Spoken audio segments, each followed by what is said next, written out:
500 million pounds of cheese and spending $1 million a day to refrigerate and store it. Would you be happy if your tax money went into storing cheese? If the government offers cheese, I am like, okay, what's the agenda? What did you put in there?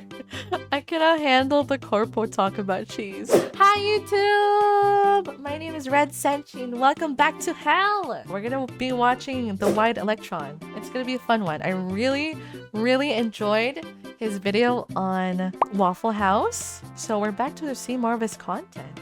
Alright, let's check it out. This has almost nothing to do with the US military, but it's so ridiculous I can't not talk about it. I can't wait to hear about it. Today we're talking about America's strategic cheese reserve. Yeah, if you— Oh my goodness. Immediately pausing because look at that warehouse. Like it looks like it's underground. It's like it's an underground bunker. It looks like an Amazon warehouse.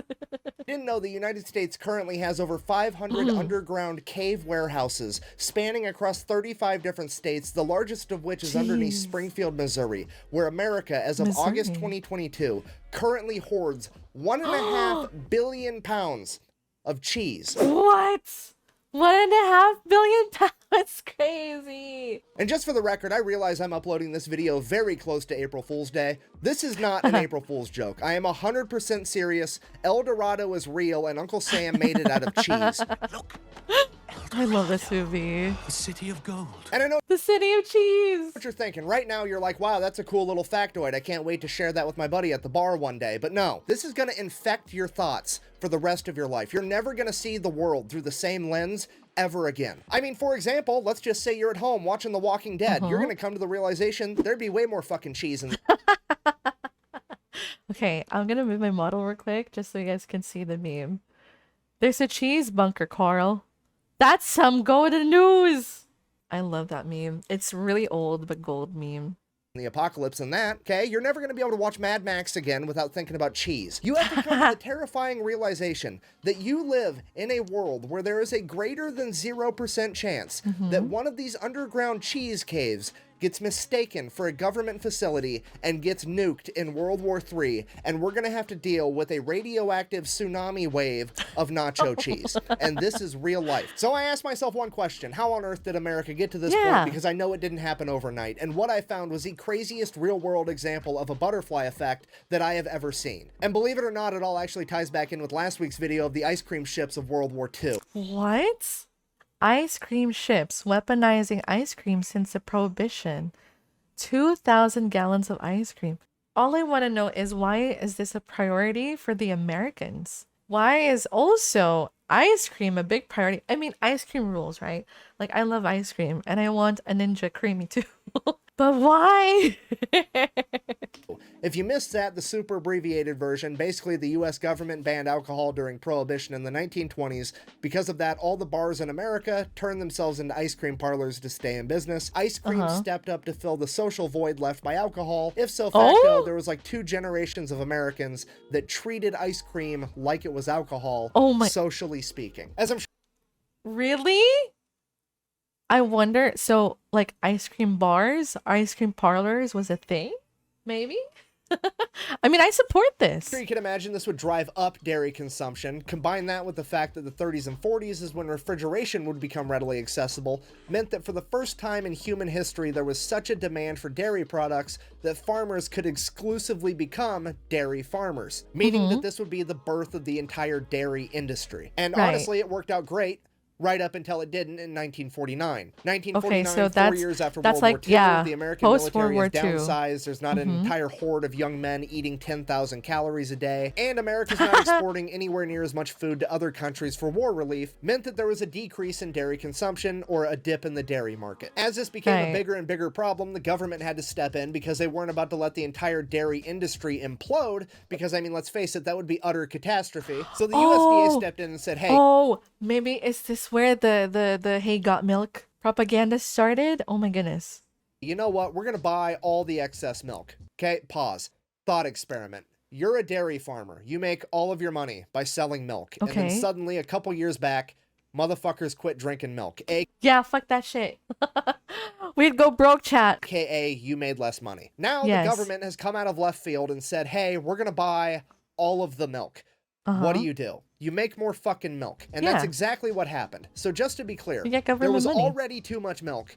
Now there's definitely gonna be too much milk. So naturally, all the milk starts flowing in. The government has absolutely no idea what to do with it, so they turn it into cheese. That way it doesn't expire. That part makes sense, but now what do you do with all the cheese? They have no clue, so they just throw it underneath a mountain, ignore it, and hope the problem goes away. But it doesn't go away because every single presidential Oh my god, okay. I just want to say, like, this is such a first world problem that to have so much amount of cheese and milk, a ridiculous amount of cheese and milk, that it's actually a problem. Like, it's such a first world thing. Very interesting to hear coming from someone who is, you know, from a third world country. We have too much cheese. It's a problem. We're gonna store it under a mountain.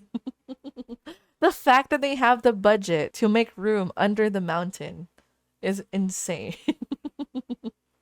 Administration through the 50s, the 60s, the 70s, they all continue to buy up excess milk to prop up the dairy industry, turn it into cheese, and stash it away in these caves. It literally turns into a giant political game of kick the can down the road because nobody wants to be the president that crashes the global economy by not buying enough milk while sitting on top of a mountain of cheese, which, understandable, I don't want to be that guy either. Then, fast forward to 1980, Ronald Reagan, aka the small government guy, gets elected, finds out that the US government is sitting on top of 500 million pounds of cheese and spending $1 million a day to refrigerate and store it. Oh, $1 million a day just for storage? Would you, as a loyal and humble taxpayer, would you be happy if your tax money went into storing cheese?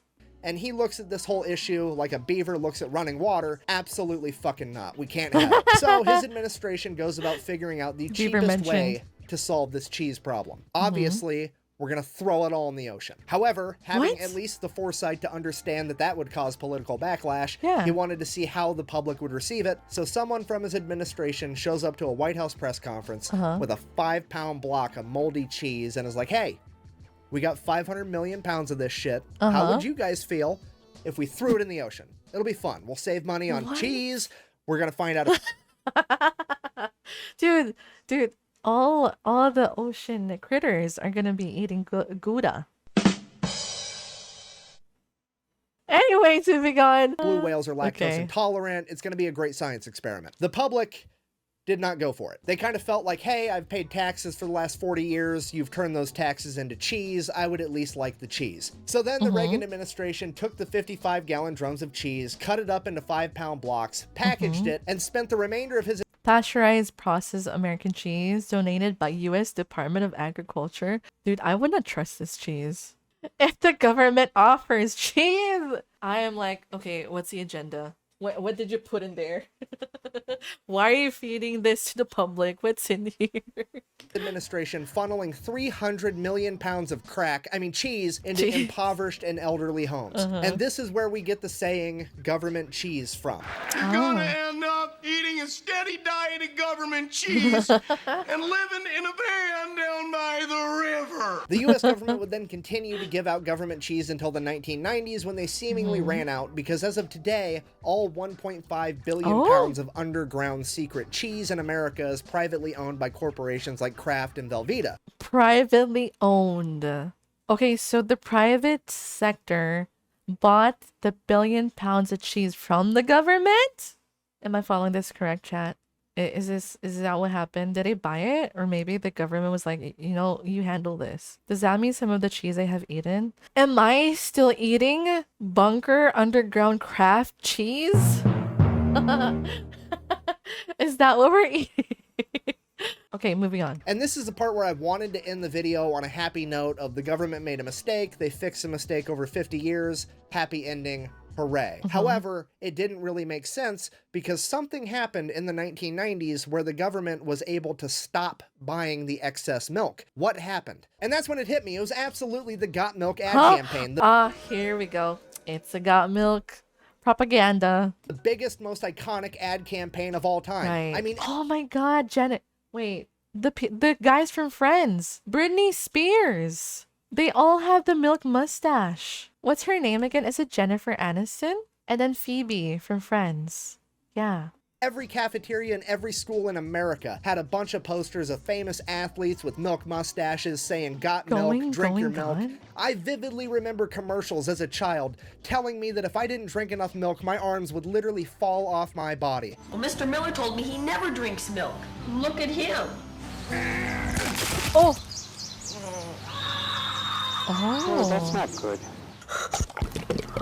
Oh. Surely Oh, so they even had commercials. this is what inspired an entire generation of Americans to eat and drink more dairy products, right? I mean, yeah, probably, but looking back on it now as an adult, doesn't it seem just a little bit weird that it wasn't a particular company putting... Hold on, hold the phone. I am joining the wide electron in solidarity for this. putting on all these ads? Like, if there wasn't one company profiting from selling all this milk, where was all the money coming from? I mean, it almost seems like the government launched a giant psychological operation, ad campaign, just so that they could offload milk so they wouldn't have to keep contributing to their mountain of cheese. Well, I'm gonna take this off now because that's legit exactly what happened. In 1995... Oh, it's off already! It's off already! Well, that was quick, chat. That was quick. I'm putting it away now. Let's talk about it. Let's talk about it real quick. Why didn't America just help out other countries? Like, if you have an insane amount of milk or cheese, couldn't they just have donated it? Couldn't they just have shipped it somewhere else? Free cheese to a country in need or something like that, right? How come they didn't do that? Does anyone know? I think they don't want to lose profit. Okay, maybe it was the money opportunity. The U.S. government created a non-profit organization known as Dairy Management Incorporated, and their entire job was to get the American people to eat and drink more dairy products. Literally a cabal of individuals plotting behind the scenes to get people to eat more cheese. It's the cheesiest conspiracy of all time. And I'm not even kidding. Anything that has ever been sold or marketed that involved way too much cheese on it, this company is behind. Okay, they're the reason that Taco Bell started selling steak quesadillas. They were behind. Oh, it was a propaganda? The steak quesadilla was a propaganda? Behind the Got Milk ad campaign. In 2002, when Pizza Hut had the Summer of Cheese event where they put way too much cheese on all their pizzas, this is who was behind it. In 2010, when Domino's almost went out of business, they gave Domino's $12 million to stay in business and then gave them a bunch of cheese so that they could put extra cheese on all of their pizzas. Oh my gosh. And that was their entire proposition for staying in business. Hey, our pizzas have more cheese on them now, so they're good. It is absolutely insane. So I did it. I found the world's cheesiest conspiracy, but then I found leaked internal documents from DMI, and they are the funniest fucking thing I have ever read in my... All right, imagine in a meeting room. All right, what's the game plan? How are we gonna make the people of America consume more milk?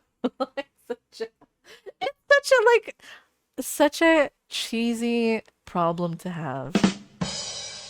My entire life. I'm gonna go ahead and read one for you now. It's a letter from Pizza Hut to DMI regarding a meeting they recently had. July 6, 1999. Okay. Dear Greta, we wanted to express our thanks once again for a wonderful meeting last week. We appreciate your team taking the time to share some very valuable information and creativity during our brainstorming session.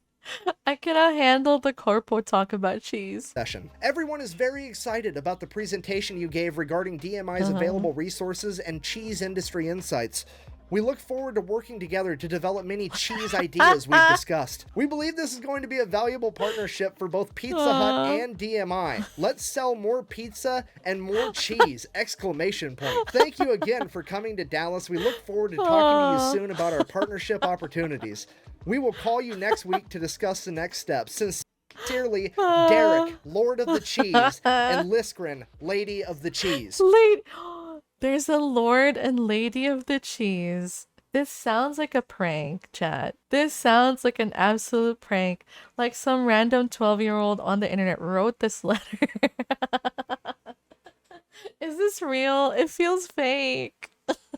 Oh, I'm loving this one so much. Even they know that this is a fucking joke. Why is this such a joke? Well, because Dairy Management Incorporated, while it is a non-profit, they don't actually have to raise money for themselves like most non-profits do, because they're also a government checkoff program, which means every dairy farmer in America is legally required, whether they want to or not, to send this company money so that they can advertise on their behalf. And their annual budget is like $140 million Holy a year, shit. with their CEO and top level executives all making right around $1 million per year. Okay, if you're not picking up what I'm putting down, Oh I'm trying to my tell you there's a God. group of people in America getting paid $1 million Oh my to convince gosh. Americans that cheese is awesome.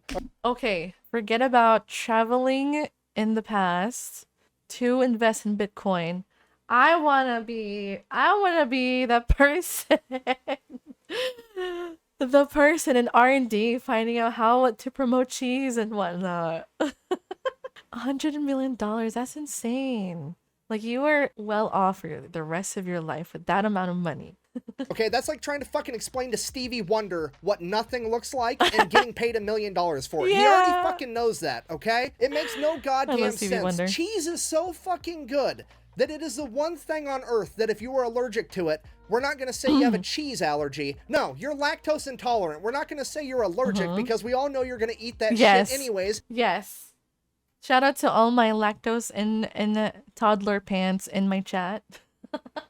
Because the consequences are worth it. Am I upset right now? A little bit. Is it because I'm jealous? Uh-huh. It's basically selling ass candles to dogs and getting paid $1 million for it. It is the most ridiculously easy job on the planet, and I'm so mad that it's not mine. Anyways, I guess if you made it this far in the Unhinged TED Talk, in conclusion, the US government banned alcohol in the 1920s. It set forth a ripple effect through time, and now some dude in 2023 has my dream job of making $1 million a year to convince people of some shit they already knew. And the US has 1.5 billion pounds of cheese hidden in an underground cave network. Fucking Oh the my more you know, God. I guess. Thanks for watching. Best way to Oh support the channel my is go buy some merch. God. Fatelectrician.com. Quack bang. Quack Out. I'm gonna eat bang. some fucking cheese. This was such an amazing video. Oh my god, is America even real, chat? This sounds like a fanfic or something. I don't know. It just doesn't sound real to me. It's insane. But thank you for recommending this video. This was a chatter suggestion, by the way. I forgot who it was, but yeah, this was really good.